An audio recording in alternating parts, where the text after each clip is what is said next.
चरण सरोज पखारन लागा।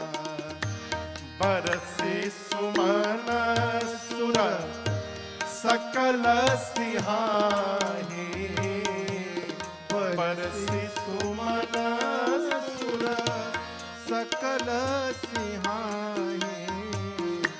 एहि सम पुण्य पुण्य को नाहे, एहि सम पुण्य पुण्य को नाहे, एहि सम पुण्य पुण्य को नाहे।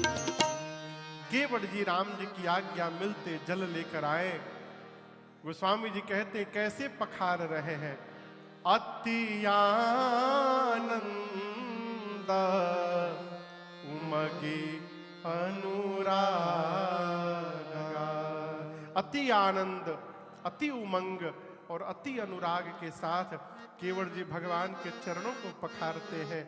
और आप उस दृश्य की कल्पना करिए, भगवान को साक्षी बनाकर अपने पितरों को तर्पण दे करके और केवट जी ने अपने सभी पितरों को मुक्त करा दिया। ये प्रसंग कहता है बार बार, संतान को डॉक्टर इंजीनियर कुछ भी बनाइए, लेकिन कुछ भी बनाने के पहले भगवान का भक्त अवश्य बनाइए। क्यों? सब बन गया, भक्त नहीं बन पाया तो सब व्यर्थ हो गया। देवता हमारे केवट भैया के ऊपर जल की वर्षा करते हैं, पुष्प की वर्षा करते, कहते आज धरती पर केवट जी से अधिक भाग्यशाली पुण्यशाली दूसरा कोई नहीं हो सकता है। आपको बताऊं, केवट जी जब कठौते में गंगा जल लेकर राम जी के चरण के पास गए, गंगा जी कहां से निकली पता है? गोमुख से। और कोई बतावे? शंखवन की जटा से। और कोई बतावे? भगवान बामन जब अवतार लिए, अनिल भैया, कौन सा अवतार? 24 अवतार में एक अवतार है बामन अवतार, छोटा रूप। तो बलि के पास गए। किसके पास? राजा बलि के पास। दैत्य था वो, लेकिन बहुत पुण्यशाली था। इतना पुण्य, यज्ञ कर रहा था, यज्ञ पूरा हो जाता तो वो इंद्रलोक चला जाता। तो भगवान बोले इसको तो रोकना पड़ेगा, ये तो असुर है ये। तो बामन बन के भगवान गए। तो बलि ने कहा कि ब्राह्मण देवता मांगिए क्या चाहिए।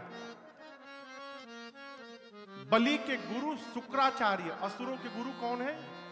शुक्राचार्य। वो देख लियो, बोले तो विष्णु है, छल करने आए हैं। तो बलि से कहा कि शिष्य तुम इनको कुछ भी दान मत देना, छलने आए हैं।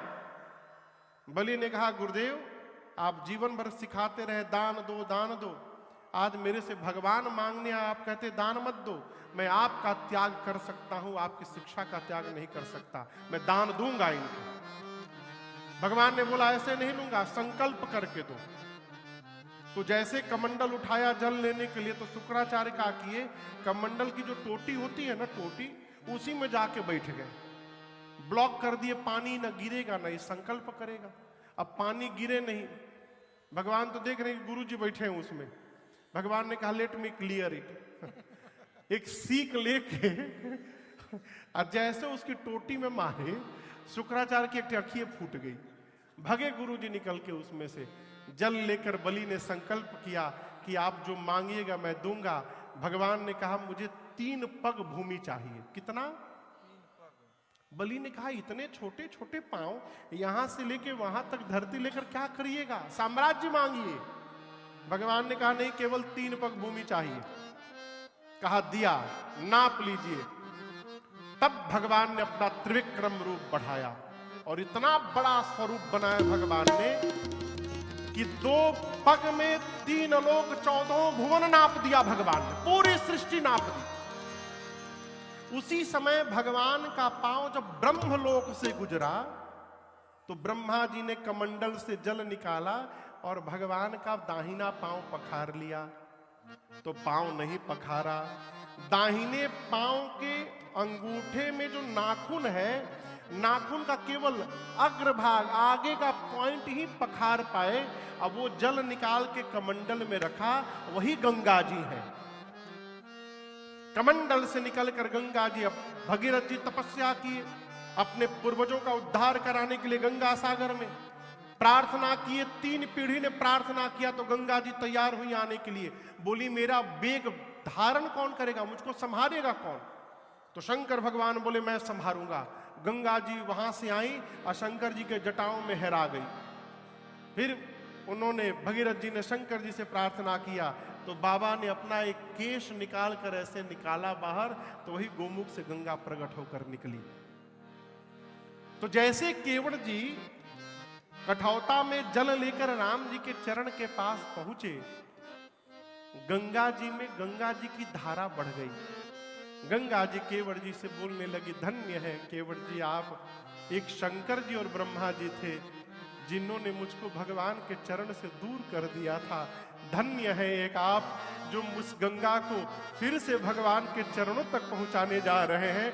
मैं जीवन भर आपकी आभारी रहूंगी। केवट जी पांव पखारे, पान किए। उसके बाद सीता जी बैठी, राम जी बैठे, लक्ष्मण जी बैठे, निषाद राजगुरु बैठे और सबको लेकर केवट भैया चल पड़े। गंगा जी की धारा शांत है कि तेज है? तेज है, और इतनी तेज है कि नाव अपने आप चल रही है। केवट जी बार बार गंगा जी कहते हैं, मां संभालिए, आप तो इतना तेज बह रही हैं कि 5 मिनट में ही नाव उस पार चली जाएगी। आप यदि आज अपना धारा रोक देंगी ना, मैं 1 घंटा इसी में गोल गोल घुमाऊंगा राम जी को, ले नहीं जाऊंगा उस पार। तो प्रार्थना करते हैं, मां मेरे राघव जी उतरेंगे पार, हे गंगा मैया धीरे